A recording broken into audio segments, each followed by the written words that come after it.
Este año estamos de celebración porque el matrimonio igualitario cumple 20 años. Nos vamos hasta el año 2005, un año en el que ya hubieran firmado muchos cómo está en la actualidad la situación para las personas LGTBIQ+, las personas del colectivo. Como siempre, traemos a nuestros dos Julenes a la mesa. Empiezo por Julen Gorosabel, al que saludo ya. Julen, ¿qué tal? Kaixo, eskerrik asko. Y a nuestra Wikipedia con patas, que no es otro que nuestro Julen Zavala, que una vez más está con nosotros. Arratsaldeon, Julen. Berdin. Ya estás solas. Berdin, como queráis. Nada, aquí estoy otra vez. Bueno, 20 años del matrimonio igualitario. ¿Cómo lo viviste? Mira, pues con mucha sorpresa. Porque la verdad es que no esperábamos que se iba a dar. O sea, quiero decir que fue así, todo el proceso fue bastante largo. Luego lo contaremos un poco más. Y la verdad es que nos cogió... Era algo que nadie lo creía. Y sí, pues nada, en 20 años han cambiado mucho las cosas, pero fue un hito muy importante, la verdad. Quizás por sorpresa, porque la victoria de José Luis Rodríguez Zapatero, ¿no? Después, tras el 11M, esa victoria que igual nadie se la esperaba. Y claro, conllevó esto, ¿no? Sí, el caso es que en el programa Rodríguez Zapatero, en las elecciones del 2004, ya llevaba el matrimonio igualitario como uno de sus puntos, ¿no? Dentro del programa electoral. Pero en aquellas elecciones nadie pensaba que iba a ganar el PSOE. Y bueno, y aunque lo llevaba así, tampoco estaba muy claro que estuviera tan convencido, que era una cosa, bueno, sin más. Pasó el atentado del 11M en Madrid con el atentado islamista y la verdad es que ahí fue un mazazo. El gobierno del PP hizo, bueno, todo aquel... Ridículo, lo digo yo, ridículo. Sí, hizo el ridículo y la verdad es que el vuelco electoral fue tremendo y entonces ganó el PSOE. Y enseguida empezó el Zapatero hablando con Pedro Cerolo, que entonces estaba, que había propuesto lo del matrimonio y tal. Y la verdad es que las conversaciones fueron súper rápidas y el proceso fue muy rápido. Pero aunque el proceso fuera rápido, sí que es verdad que en el Pleno, por ejemplo, hubo una fuerte oposición en contra del matrimonio. ¿Cómo se vivió eso? Bueno, es claro, yo en ese caso tenía 10 años todavía, no era capaz de comprender la magnitud, pero ¿cómo lo vivisteis desde el colectivo en aquellos años? Sí, hubo, pues sobre todo entonces el Partido Popular, lo que empezaron a decir es que no querían, bueno, que el matrimonio era un hombre y mujer.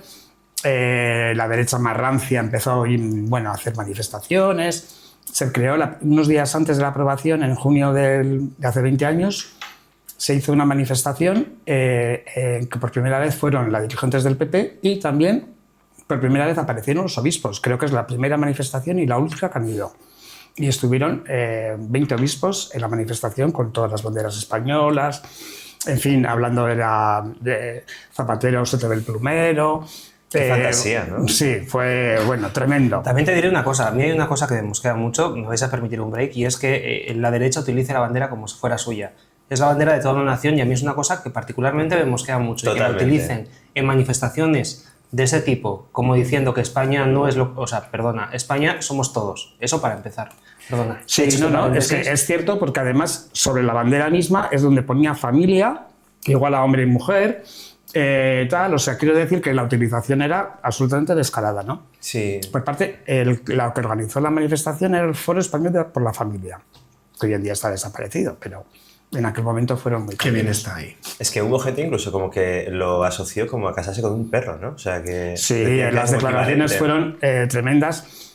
Bueno, recordar ya meses antes, en todo el proceso de cuando se fue aprobando los pasos que dieron la ley, acordaros de Ana Botella hablando de las peras y las manzanas, que se hizo semejante lío porque no sabías que 2 peras no eran 2 manzanas, que 2 manzanas no se la Macedonia que quería hacer, pero le salió fatal. Oye, ¿cuántas camisetas en el Orgullo con peras y manzanas aquel año, verdad? Aquello Claro, fue tremendo. Tremendo. Y luego se creó una página web de información LGTBI que era 2 manzanas. Que estuvo muchos años activa. Por cierto, también hubo algo de oposición por parte del colectivo porque el matrimonio era una institución que dentro de las personas LGTBIQ+ de la época tampoco gustaba mucho, ¿no? Lo veían como algo, retrógrado, ¿no? Sin embargo, es importante porque el matrimonio da unos derechos que si nos vamos, por ejemplo, a la crisis del SIDA, pues nos hubieran venido muy bien, ¿no? Eso en algún momento yo lo he contado aquí. además. Sí, es que yo creo que el matrimonio fue uno de los derechos adquiridos precisamente por consecuencia de la situación del SIDA.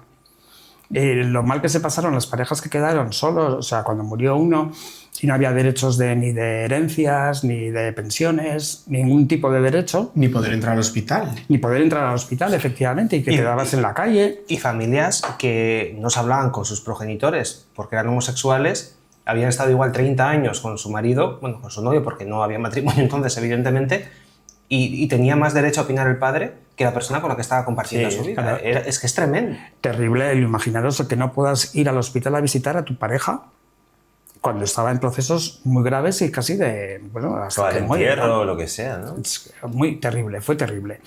Y entonces a partir de ahí se intentó conseguir uniones de hecho, parejas de hecho, pero realmente no tenían los mismos derechos. O sea, siempre era como ciudadanía de segunda. Y como nos consideraban así, por eso incluso hasta el activismo más crítico estaba a favor del matrimonio por la igualdad de derechos. O sea, no como institución, que seguía siendo una institución patriarcal, lo que queráis. pero- Eclesiástica, ¿no? Matrimonio. Sí, Católica, sí. Sí, y además que iba ligado matrimonio al patrimonio. Quiero decir las dos cosas, ¿no? Pero es cierto que hay como una paradoja. Cerolo y los que propusieron, luego estaban toda la ley del matrimonio, en principio unos años antes estaban por las parejas de hecho.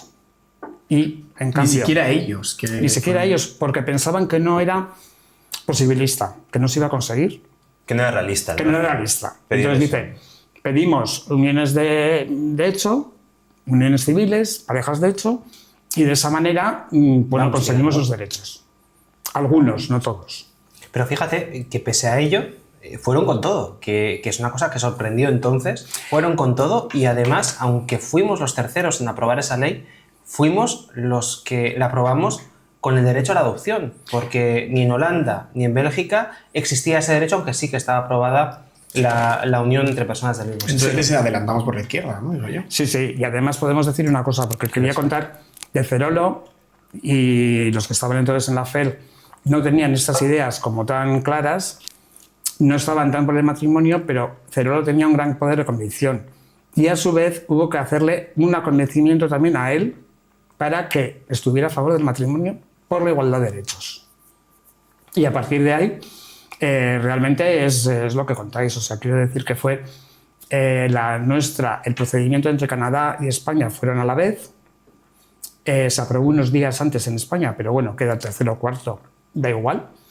Y ni siquiera ni en Bélgica ni en Holanda tenían la adopción como aprobada. Y a los meses fueron atrás, o sea, es la ley más avanzada que existió entonces. Bueno, pues es una cosa de la que sentirnos orgullosos. Sí. De hecho, aquí tengo apuntado que el 11 de julio de 2005 fue la primera boda gay entre Emilio Menéndez y Carlos Butarán. Y a los 11 días, la primera boda lésbica. ¿Cómo fue esto?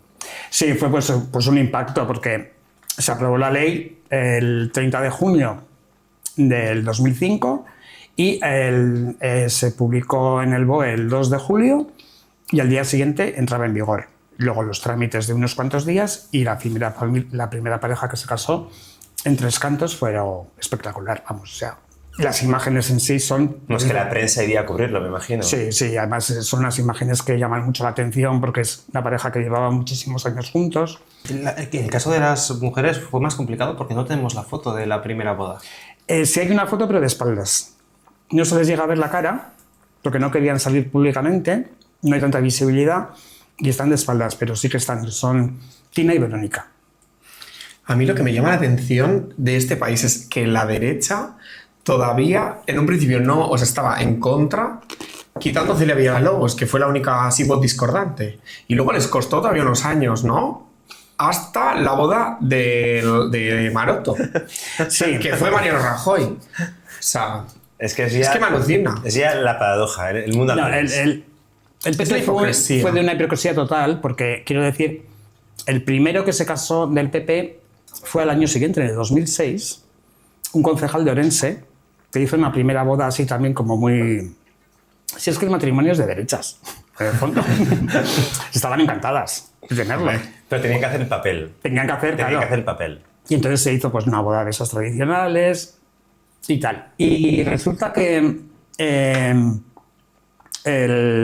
claro, el PP lo que hizo fue un recurso al Constitucional que duró 7 años en aprobarse, en salir a la resolución. Pero ¿cómo haces un recurso y si tú vas a bodas homosexuales, casas a gente? O sea, te casas tú mismo. O sea, ¿cómo haces eso? Pues- ¿Cómo vives en un partido en el que hace eso y tú...? O sea, yo es que no lo Pues entiendo. no se puede entender, pero es como las peras y las manzanas. Ya. Y luego sí que es verdad que una vez que ya salió el recurso, la gran boda que rompió con el estigma es la de Maroto, donde fue todos los ministros, Plana Mayor, Rajoy, su mujer, en fin. que Fue una es- vez salió el recurso de que Sí, era después. constitucional, Sí, lógicamente. fue en el 2015. Ajá. Por cierto, hubo mucha gente que antes de que saliera este recurso decidió casarse a la carrera por si acaso. Había miedo todavía en el año 2012. Sí, porque la resolución salió en noviembre del 2013 y ya unos años antes estaban diciendo que ya iba a salir y nosotros teníamos miedo, porque el Tribunal Constitucional era muy conservador. Tenemos una foto además de una boda que tuvo lugar, que es la tuya, donde se te Sí. ve con tu actual marido. Así que, Sí, bueno, en fuisteis ese- unos de los que fueron Sí, corriendo a firmar. se ven las estadísticas como suben a finales ya a partir del 2012 y sí, sobre todo en el 2012 se ve y tal. Nosotros nos casamos. Claro, porque si tú te casas y luego te tumba la ley, tú puedes seguir casado, porque tú te casaste cuando eso está en vigor. ¿Cómo funciona eso? Y nosotros ya cuando pedimos los papeles antes y cuando nos casamos ya sabía la resolución del Constitucional. Y bueno, ya no pasó nada, o sea, quiero decir que ya está. Pero dijiste, ya que está, pues tiramos. Ya que ¿no? está, pues casamos, claro. Pero esto nos recuerda que los derechos adquiridos se pueden revertir. No sabíamos lo que iba a pasar si hubieran dicho que no y que era ilegal, y que no era constitucional, qué hubiera pasado con esas bodas, Claro. las que se hayan celebrado. Pues hubieran quedado sin derechos. Bueno, ahí hubiera habido una batalla jurídica probablemente por el tema de la Y campal retroactividad. también en la Y calle. en campal, vamos, más de uno hubiéramos estado así, vamos. En la puerta del sol. O así. O así, Así, bueno. así, matando. Oye, hablamos de años muy cercanos cuando se habla del matrimonio igualitario, pero lo cierto es que ya hubo intentonas incluso a comienzos del siglo XX, Julen. A mí esto me ha llamado la Sí. atención porque yo no conocía estas historias.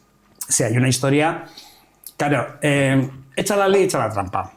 ¿Cómo puedes hacer, no? De entrar.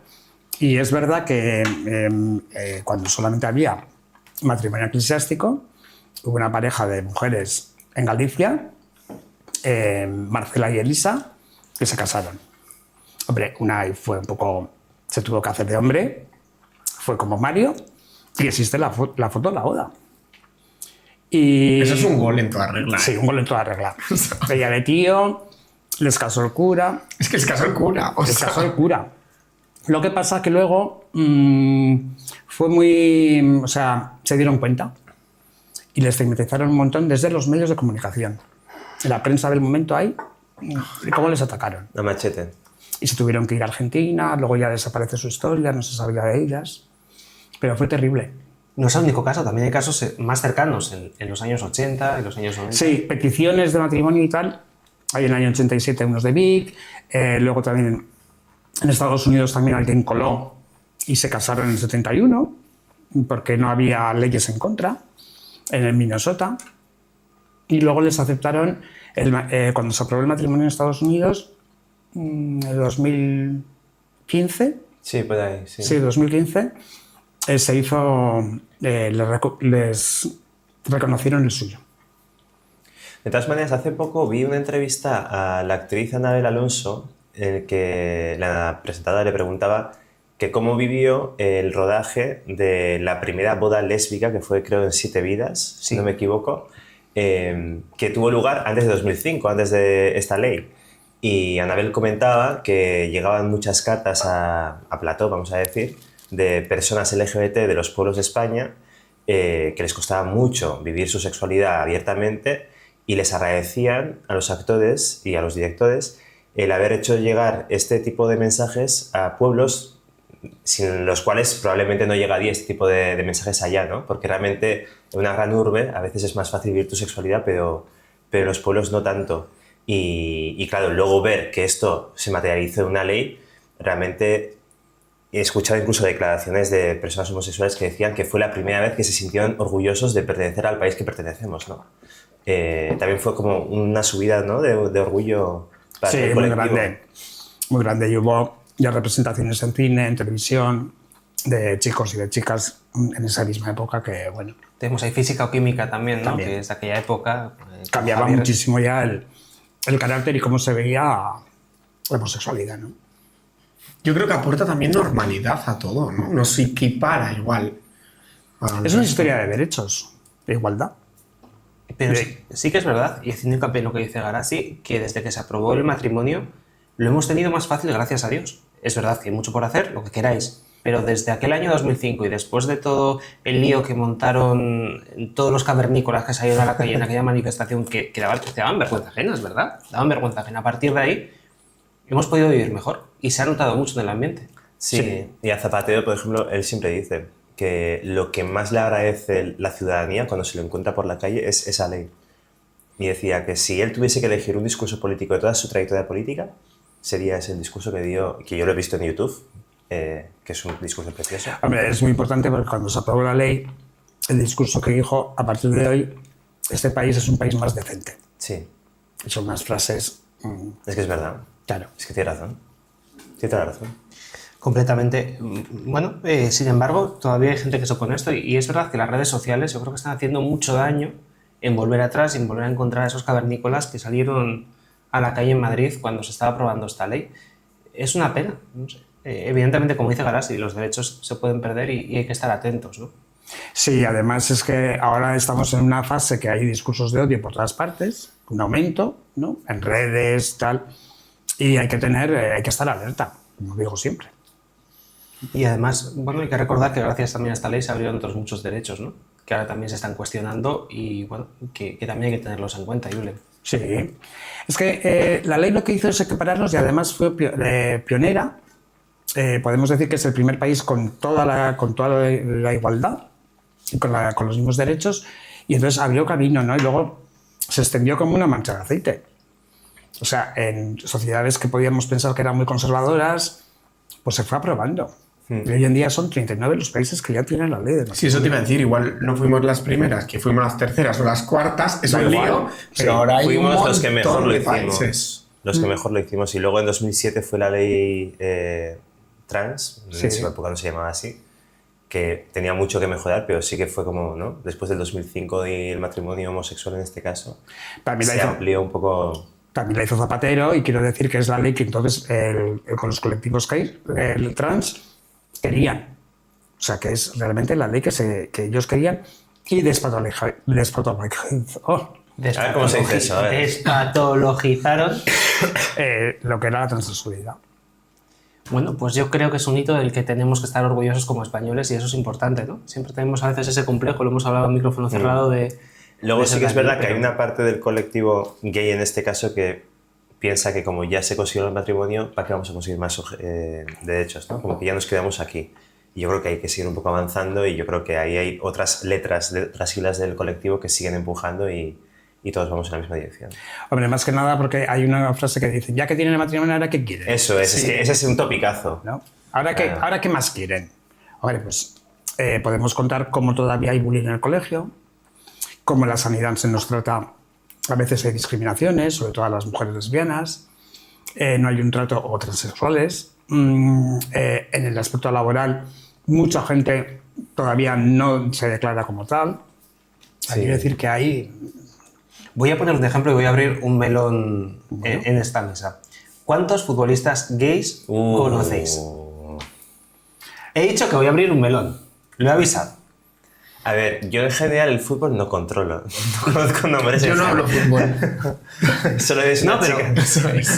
no, pero como ejemplo, yo creo, todos sabemos que existen futbolistas Hombre, homosexuales. claro, vamos, tienes porque toca ahí. no vamos a sacar- Es que es pura estadística matemática, te quiero decir. No vamos a sacar a nadie del Claro. armario porque no tenemos que sacar a nadie del armario, pero todos conocemos a nombres, me están viniendo varios a la cabeza, que son homosexuales y que no lo pueden decir porque tienen un problema muy serio si Sí. se les ocurre, pues bueno, decir cuál es su orientación sexual. Sí, No está hay sectores que son muy complicados. Yo, por ejemplo, una vez conocí a una chica trans que era albañil. O sea, es que le costaba mucho en el sector de la albañilería. Entonces hay sectores que todavía están como muy marcados, ¿no? Y el fútbol desde luego que es uno de ellos. Y fijaros lo que hace el machismo como tal, porque pasan los hombres, pero las mujeres es al revés. No hay futbolista que no sea bollera. Totalmente. Completamente. Totalmente. Bueno, las habrá también. Hombre, Pero quiere decir que allí está O bisexuales, que la bisexualidad tampoco tiene mucha visibilidad, pero también. también.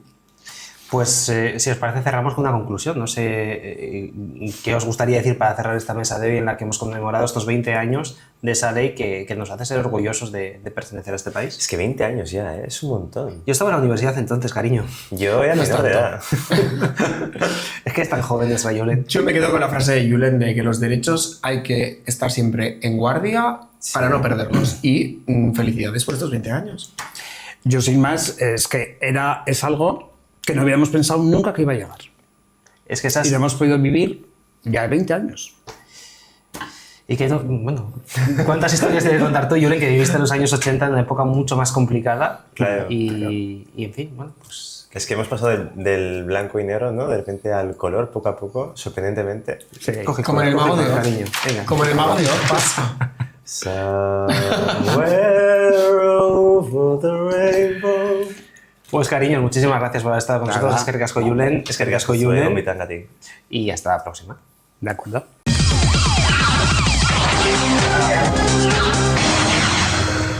¿Qué estamos buscando, Gaddafi? Fanta. La Fantasy no. Fanta. Fanta la Fantasy. Eso es. ¿Te podría pagar? ¿Esto qué? ¿Sabes coger la alzada un poco más? A ver. Me encanta, Julen. Hoy ha venido todo en plan lo contrario. Gaddafi, ¿qué vas a comer? Fanta. Comer. Pues no sé, los pretzels esos que compras, Xavi, esos me gustan a mí. Como que no hay. Pues ya no vuelvo más. No hay. Bueno, pues estos también me gustan. Pero no sé. Mejor que TAC. No llevo. Yo hoy no llevo TAC. Yo prefiero esta, pero si quieres esta. Esta. Y Julen te toca. No, dos no. Vamos una pequeñilla. Ya, Pequeñillos no. Gaddafi, ¿no quieres nada más? No, es que. si quieres algo, seguro que no. Y dejamos esas 4 días. Venga, va, qué dulce. Vamos. ¿Lo eres tú? Le he convencido. Sí, me encantaron las canciones. ¡Hay unos torreznos! ¿Dónde hay? ¿En serio torreznos? Yo soy muy fan de los torreznos. Cógete uno, venga. No. Claro, sí, dejamos uno. ¿Un torrezno? ¿En serio?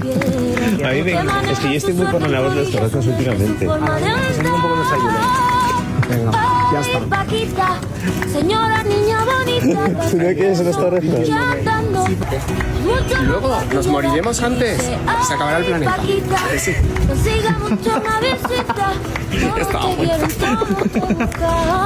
Eres una chica muy apañada. Lo mismo como es, vales para un roto que para un descosido. Eso es. Yo valgo para todo.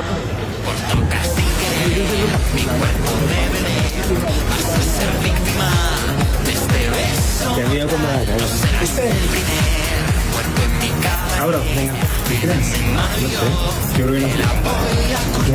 ¿Qué? Me mira como a la cara. ¿Quién? No sé. Es lo que iba a decir.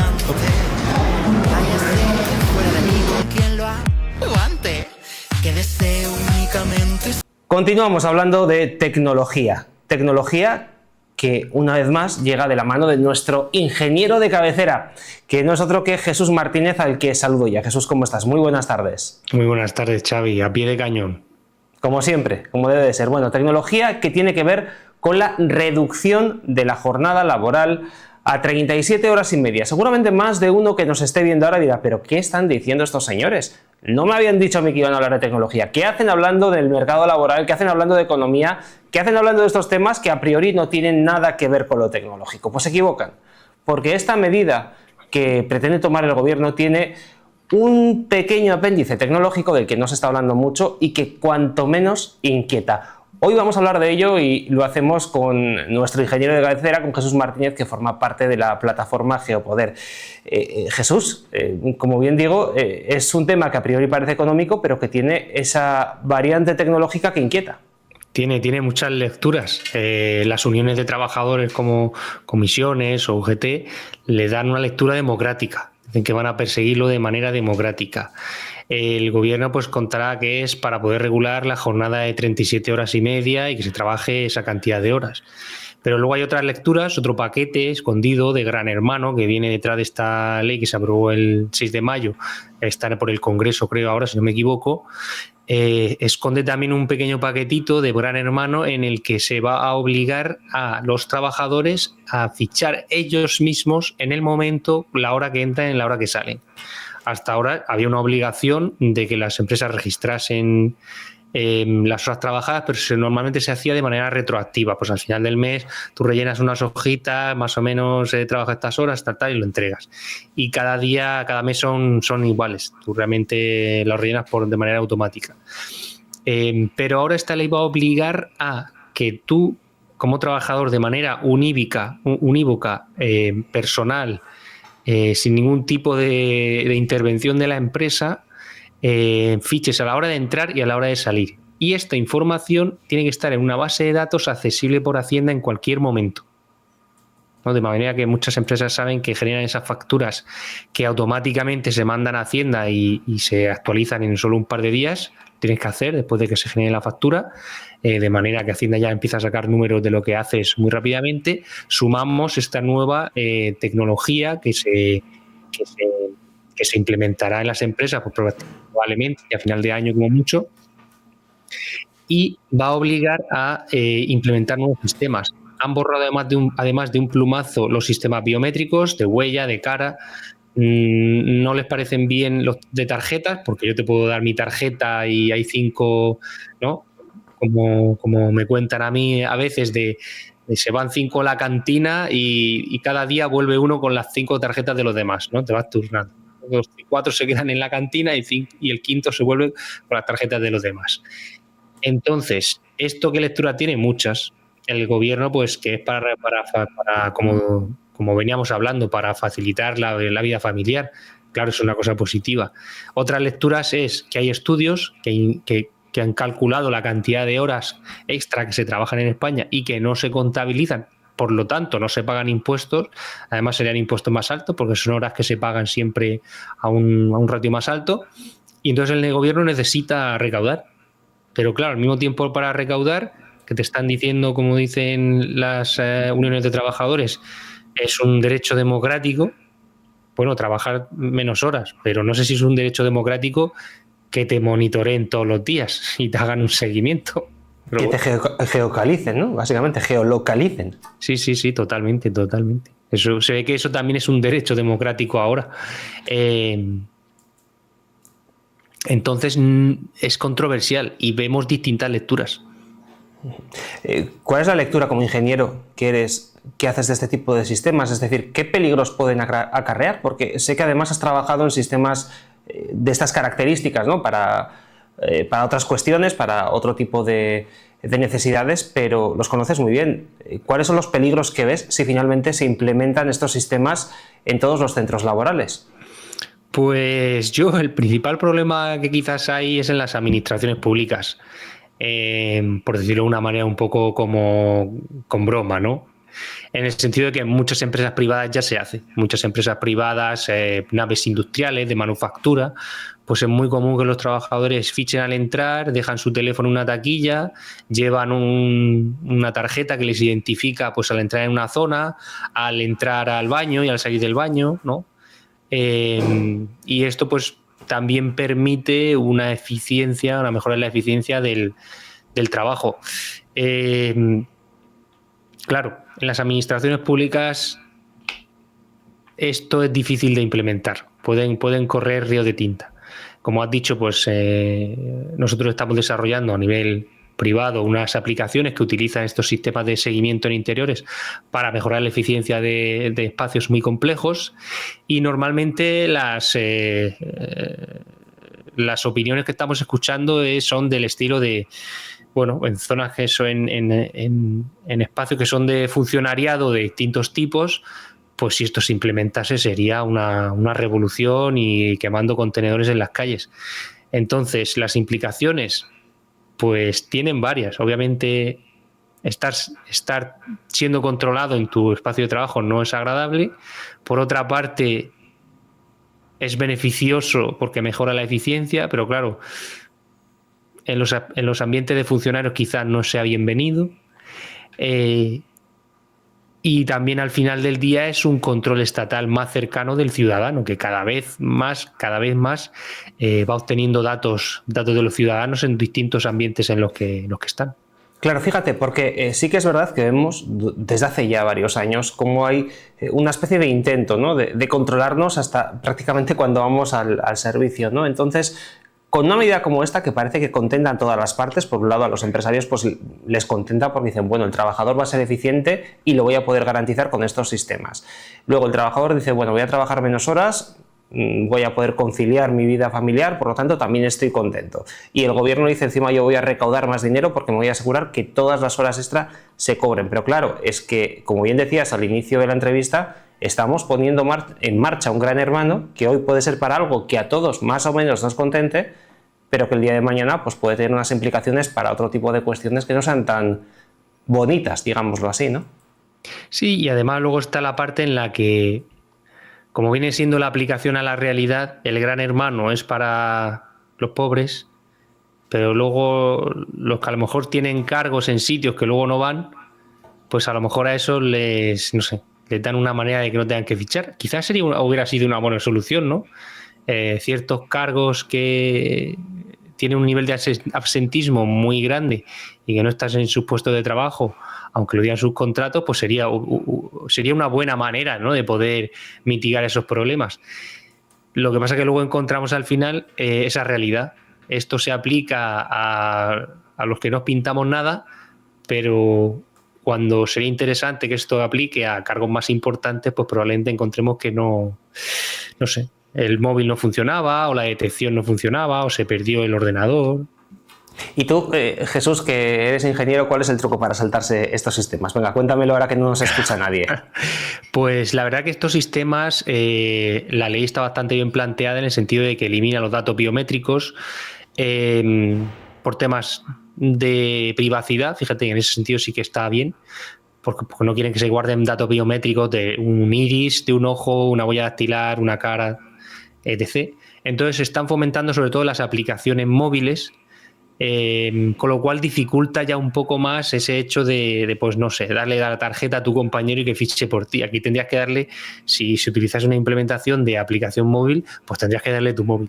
Y es un poco más complicado que tú tu móvil lo dejes por ahí a alguien, porque normalmente pues a ver lo que encuentra, ¿no? Claro, a ver lo que sueles querer tener encima, el ¿no? mío lo tengo aquí cerquita, ¿eh? Exactamente. Entonces va a dificultar un poquito más eso.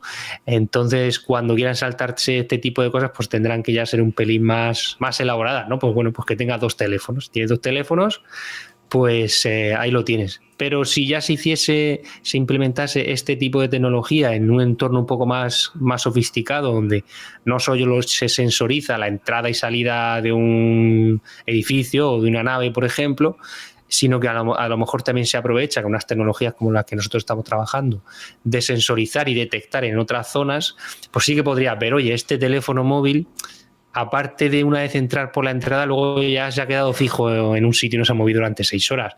Parece un poco raro. Y ahí sí que podría llegar a utilizar datos para detectar quiénes son las personas que quizás están haciendo alguna trampa, o 2 móviles que quizás van juntos a todos sitios, pues también sería un poco raro. Cosas así. Requerirá un poco más de sofisticación. Por una parte es una norma muy interesante, pero parece un poco raro la manera en la que la están intentando contar a la sociedad. Que es una cosa democrática y tal. Bueno, pues veremos qué es lo que ocurre con esta norma. Jesús, en cualquier caso lo seguiremos analizando de cerca porque nos interesa mucho este tipo de cuestiones que se están implementando no solamente en España, sino también en otros países europeos. Parece que es la norma, ¿no? Este tipo de rastreamiento, ¿no?, de todo el personal humano. Veremos en qué finaliza. En cualquier caso, antes de finalizar este programa, vamos a recordar vuestra página web, que es geopoder.net, donde todo el que esté interesado en cuestiones internacionales pues puede acceder para ver los programas que realizáis, tanto con José Papi como con otros colaboradores. y por supuesto el canal de YouTube, Canal Geopoder, donde también os pueden localizar, no geolocalizar, sino localizar, para ver estos programas tan interesantes que hacéis sobre geopolítica, sobre cuestiones internacionales que son interesantísimos. No sé si nos hemos dejado algo en el tintero, Jesús. No, yo creo que es un tema muy interesante, pero veremos a ver cómo evoluciona. Si luego aparecen por ahí confinamientos, pues bueno, es una manera de saber dónde está la gente, por ejemplo, por decir una cosa que podríamos encontrarnos en el futuro donde se usaría esta aplicación. Si habrá un buen uso o un mal uso, se verá. Bueno, mi apuesta te la cuento a micrófono cerrado. Gracias, Jesús, por estar con nosotros. Gracias a ti. Nosotros cerramos aquí el programa y volvemos muy pronto con más actualidad.